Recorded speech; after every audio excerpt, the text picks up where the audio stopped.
नमस्कार दोस्तों, आज की इस वीडियो में हम देखेंगे छात्रावास अधीक्षक के लिए बाल मनोविज्ञान काफी इंपॉर्टेंट है। चलिए वीडियो को हम शुरू करते हैं। एक मार्गदर्शन सेवा के दौरान प्राप्त होने वाली मदद को किसके लिए मिलती है? इसका जो सही जवाब होगा ऑप्शन डी हो जाएगा। लक्ष्य निर्धारण और समस्या समाधान पर ध्यान देने के लिए ऑप्शन डी होगा इसका राइट आंसर। चलिए नेक्स्ट देखिए, प्रतिभा संपन्न बालकों को नकारात्मक विशेषता है।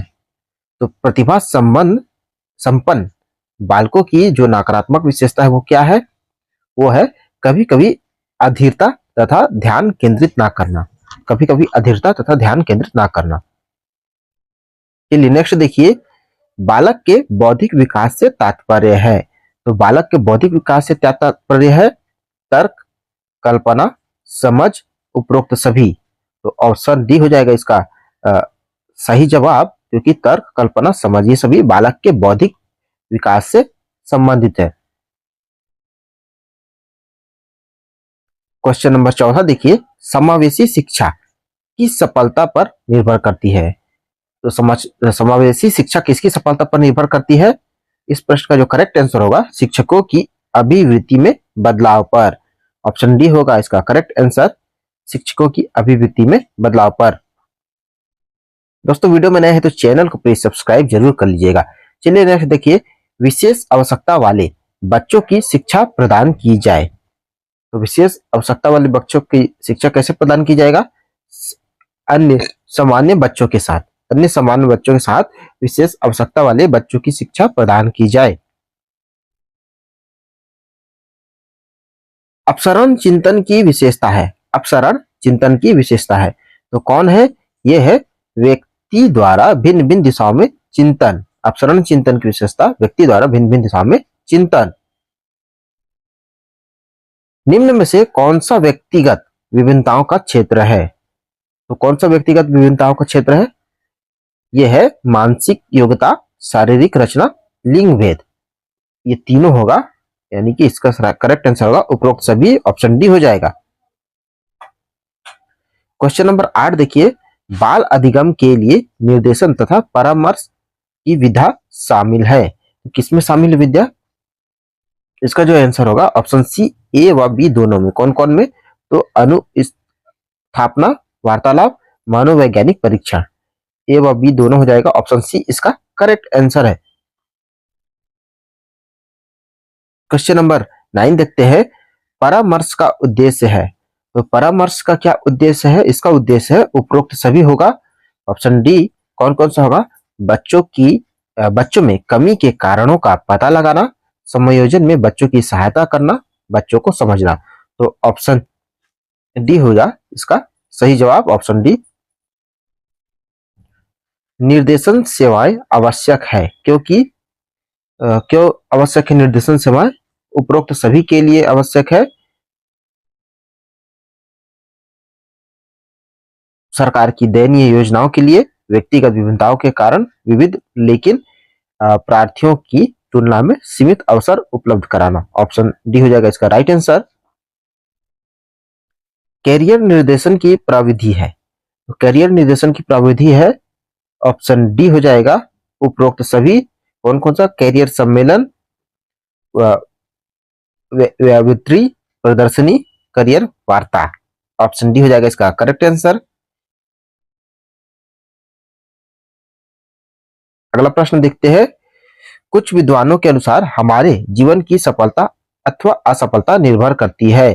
तो किस पर निर्भर करती है? बाल जीवन के निर्माण प्रकार पर। बाल जीवन के निर्माण प्रकार पर।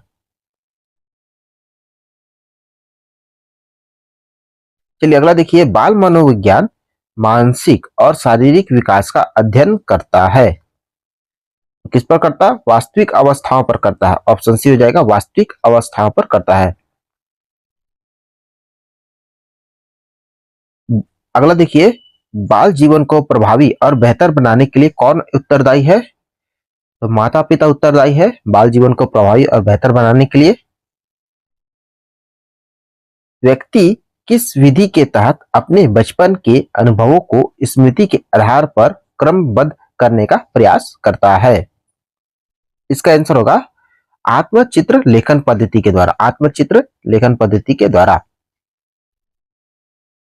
शिक्षा मनोविज्ञान का अध्ययन शिक्षण को इसलिए करना चाहिए ताकि शिक्षक को अधिक प्रभावी बना सके। शिक्षक को अधिक प्रभावी बना सके। क्वेश्चन नंबर 17 देखिए, शिक्षा मनोविज्ञान मानवीय व्यवहार और मानवीय व्यवहार का शैक्षिक परिस्थितियों में अध्ययन कराता है। उपरोक्त कथन किस विद्वान के द्वारा किया गया है? तो ये किया गया है स्किनर के द्वारा। ऑप्शन डी हो जाएगा, स्किनर के द्वारा। क्वेश्चन नंबर 18 देखिए, शिक्षा मनोविज्ञान के तहत शिक्षण विधियों बालकों के अनुरूप होना चाहिए। तो उपरोक्त सभी हो जाएगा। इसका आंसर कौन कौन सा? तो बालकों की आयु, बालकों की बौद्धिक स्तर, बालकों की सामाजिक परिवेश। ऑप्शन डी होगा इसका राइट आंसर। चोरी करने वाला बालक कहलाता है। तो चोरी करने वाला बालक क्या कहलाता है? समस्यात्मक बालक कहलाता है। ऑप्शन सी समस्यात्मक बालक कहलाता है। एक बच्चे में दूसरे के इरादों और इच्छाओं को समझने की प्रक्रिया क्षमता है या बुद्धि के किस स्वरूप को दर्शाती है? तो अंतःव्यक्तिक बुद्धि को दर्शाती है। अंतःव्यक्तिक बुद्धि को दर्शाती है।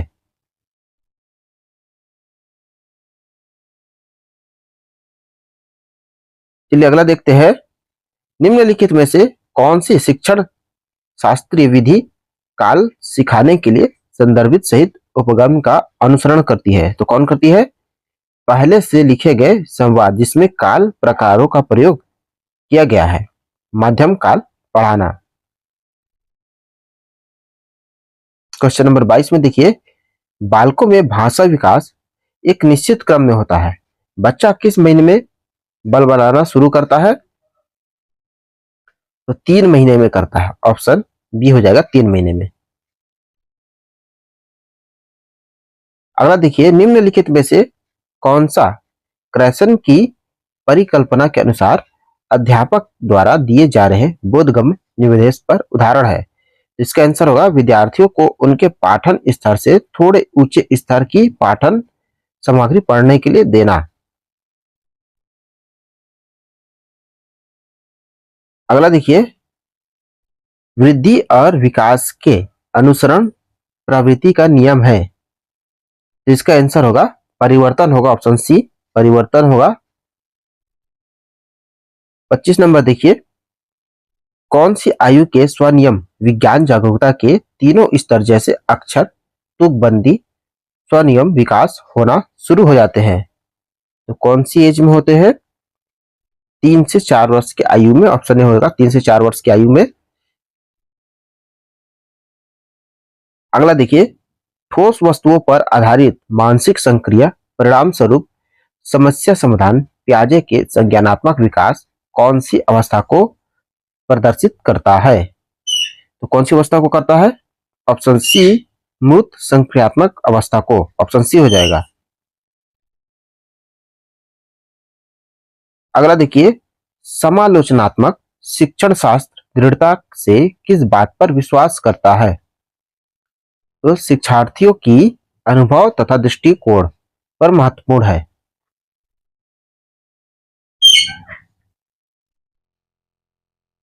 निम्नलिखित में से विकास का निकटतम क्षेत्र है? तो कौन सा क्षेत्र है? भाषा में प्रवाह जो बच्चों को किशोरावस्था तक पहुंचाने पर अर्जित करते हैं। ऑप्शन डी होगा इसका राइट आंसर।